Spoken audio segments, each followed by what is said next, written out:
juru bicara itu dalam konsep saya dan pengalaman saya, juru bicara itu dibagi tiga. Tiga ini memang harus ada senyatanya. Pertama, juru bicara harian. Juru bicara harian ini tugasnya biasanya adalah juru bicara yang rutin dipersiapkan setiap hari. Untuk apa? Respon pertama. Untuk menyampaikan informasi umum, sikap organisasi, gitu.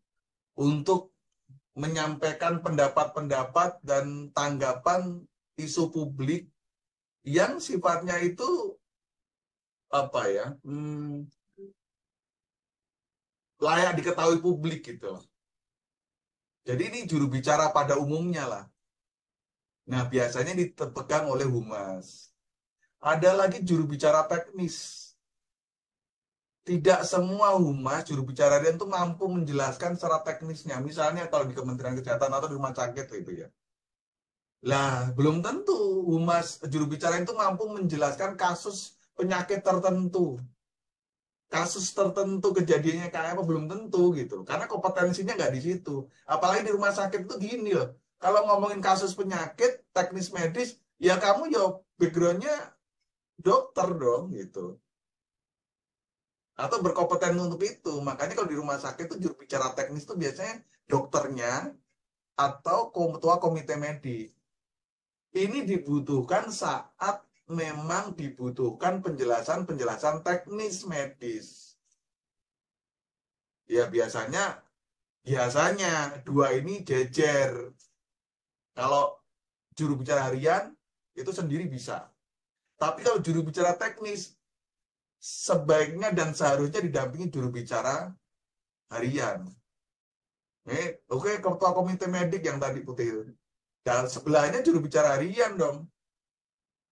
Jadi juru bicara teknis itu mendukung juru bicara harian. Atau sebaliknya, juru bicara harian itu mendukung juru teknis. Atau membantu hal-hal yang bahasa teknis ini dibantu oleh juru bicara harian supaya di publik itu bisa lebih paham. Dua ya. Yang ketiga juru bicara utama. Juru bicara utama itu yang namanya ini jagoannya kan.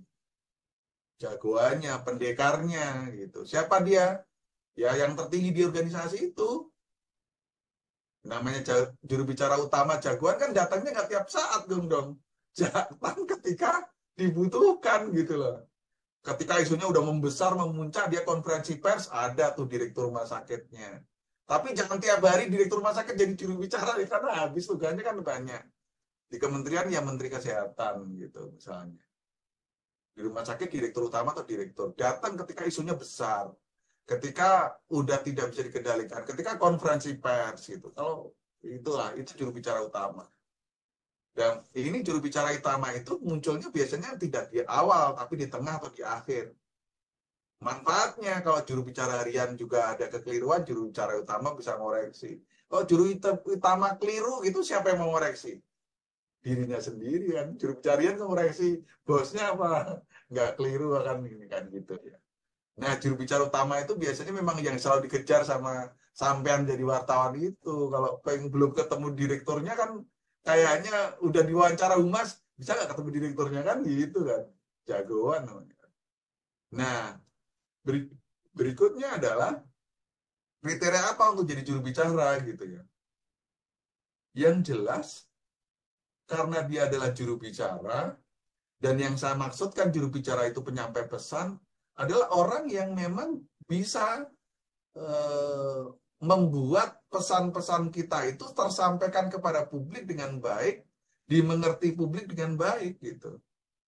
Jadi kemampuan penyampaikan pesan ini tentu ini orang yang membutuhkan public speaking yang bagus, berbicara di depan publik, baik intonasi, baik verbal, baik tonalitas, kejelasan suara, jeda, kecepatan suara, gestur, gitu kan.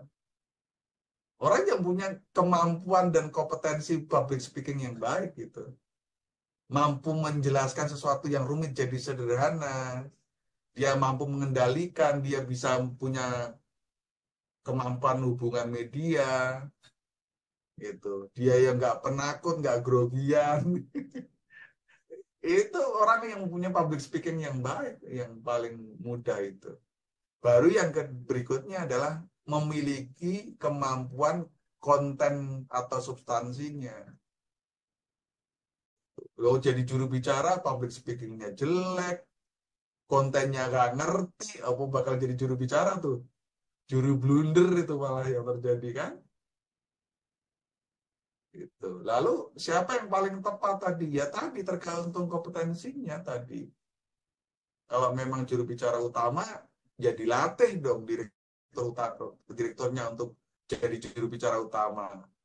Di media coaching, di public speaking dibuat teknik itu. Termasuk komite mediknya, termasuk dokter mungkin diajari gitu. Contoh kayak gitu, Mas.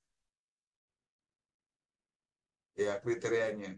Nggak ada orang yang lahir jadi juru bicara itu nggak ada. Pasti melalui proses pembelajaran, baik formal maupun informal, baik langsung atau tidak langsung, baik sengaja atau enggak, itu pasti proses pembelajaran gitu.